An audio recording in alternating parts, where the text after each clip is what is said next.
रहे और ये पहलू है प्रकृति का। जिस तरह की खबरें और वीडियोस दुनिया भर से आ रही है, उससे ये साबित होता है कि ये महामारी मानवता के लिए काल लेकिन प्रकृति के लिए वरदान साबित हुई।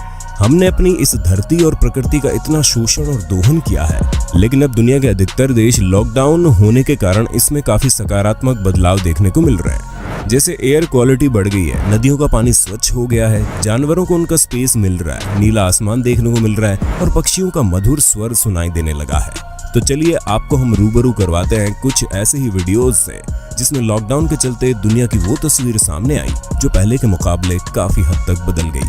नए व्यूअर्स जल्दी से सब्सक्राइब तो कर लो और बगल की घंटी दबाकर ऑल पर क्लिक कर देना। इंसानों के अपने घरों में कैद होने के बाद जंगली जानवर उन जगहों पर बेफिक्र विचरण कर रहे हैं जो कभी दरअसल उन्हीं की विरासत थी।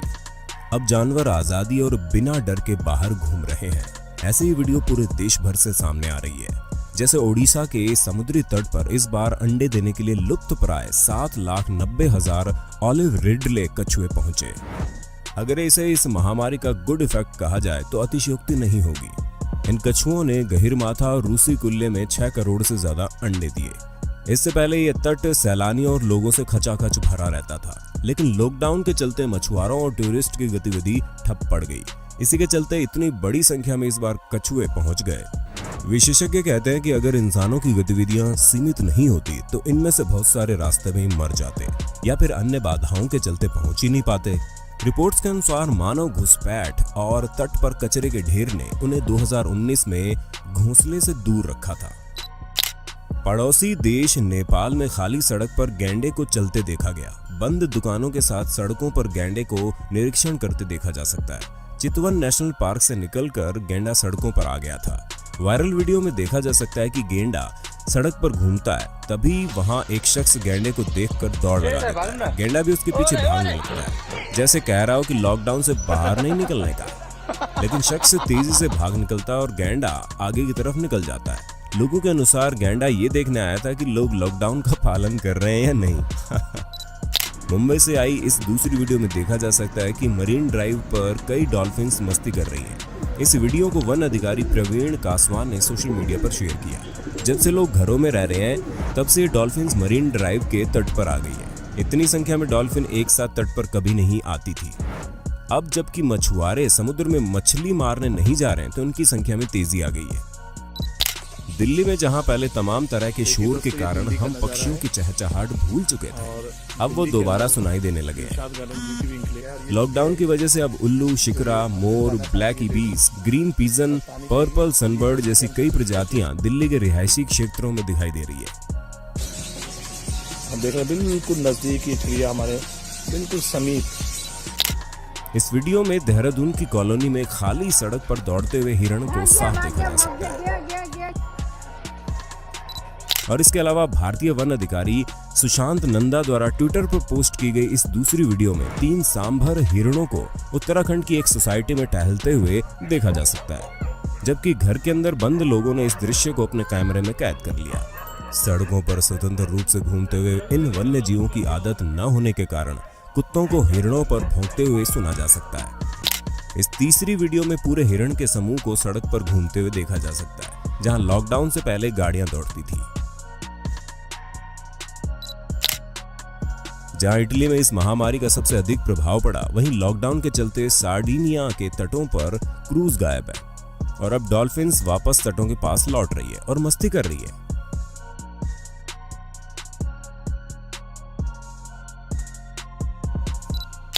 ये वीडियो 27 मार्च नोएडा से आई है, जिसमें कुछ पुलिस वालों को जंगलों में घूमने वाली नीलगाय सेक्टर 38A स्थित GIP मॉल के पास घूमती दिखी।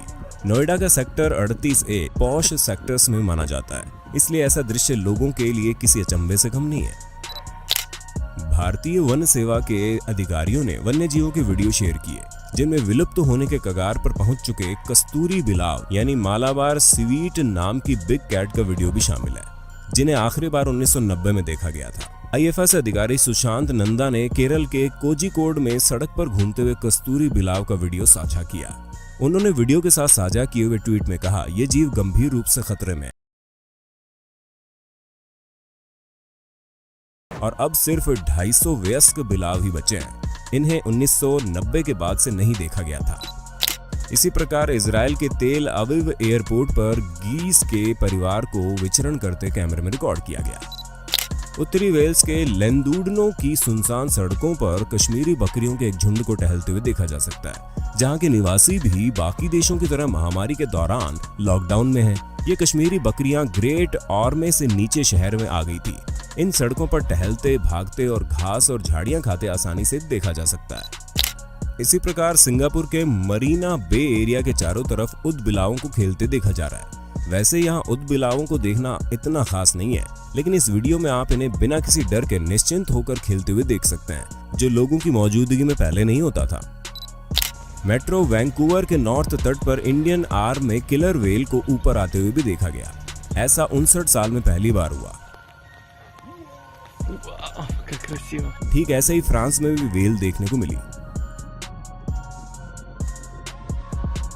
लेकिन जहां कुछ जंगली जानवरों को लॉकडाउन के दौरान काफी सुकून मिल रहा है, वहीं दूसरी ओर कई जानवरों को काफी परेशानियों का सामना करना पड़ रहा है, जैसे कुत्ते, कबूतर, बंदर इत्यादि, जो खाने के लिए पूरी तरह इंसानों पर आश्रित हो चुके हैं। इसलिए जब भी आप किसी जरूरी काम से बाहर निकलें तो इनका जरूर ख्याल रखें। लॉकडाउन की वजह से जहां तमाम फैक्ट्रीज बंद है, यातायात के तमाम साधन बंद है, अंतर्राष्ट्रीय स्तर पर अर्थव्यवस्था को भारी धक्का लग रहा है। लाखों लोग बेरोजगार हुए हैं, शेयर बाजार औंधे मुंह गिर चला है। लेकिन अच्छी बात यह है कि कार्बन उत्सर्जन रुक गया है। अमेरिका के न्यूयॉर्क शहर की बात करें तो पिछले साल की तुलना में इस साल वहां प्रदूषण 50% कम हो गया है। जिस यमुना नदी से कभी बदबू आया करती थी, उसके आसपास अब खुशबूदार वातावरण हो गया है। महामारी की वजह से पूरे देश में जब से 21 दिन का लॉकडाउन लगा है, तब से अब तक पॉल्यूशन के स्तर में काफी कमी आ गई है। खासकर यमुना नदी पर इसका असर साफ देखा जा रहा है। इस नदी को साफ करने के लिए सरकार करोड़ों रुपए खर्च कर रही है, लेकिन फिर भी अधिक सफाई नहीं हो पाई थी, जो लॉकडाउन की वजह से इतनी साफ हो गई। केवल राजधानी दिल्ली ही नहीं, बल्कि देश भर के अन्य राज्यों में भी इस महामारी का सकारात्मक परिणाम देखने को मिला।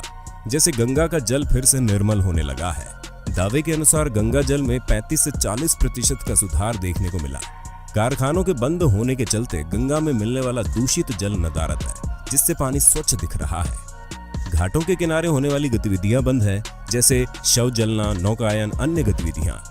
इसके कारण भी 5% गंदगी कम हुई है। इसमें घुलित ऑक्सीजन 5 से 6 प्रति लीटर mg से बढ़कर 8 से 9 हो गई है। लॉकडाउन की वजह से ऐसा ही हाल वेनिस की नहरों का है। पानी में देखने पर आश्चर्यजनक दृश्य दिखाई दे रहा है। न केवल रेतीले तल को साफ साफ देखा जा सकता है, बल्कि छोटी मछलियां, केकड़े वापस लौट आए और बहुरंगी पौधे भी साफ साफ दिखाई दे रहे हैं। पानी बिल्कुल क्रिस्टल क्लियर हो चुका है। जब फैक्ट्रीज और गाड़ियां बंद है तो हवा में प्रदूषण भी कम हुआ और ओजोन परत में सुधार के संकेत मिले।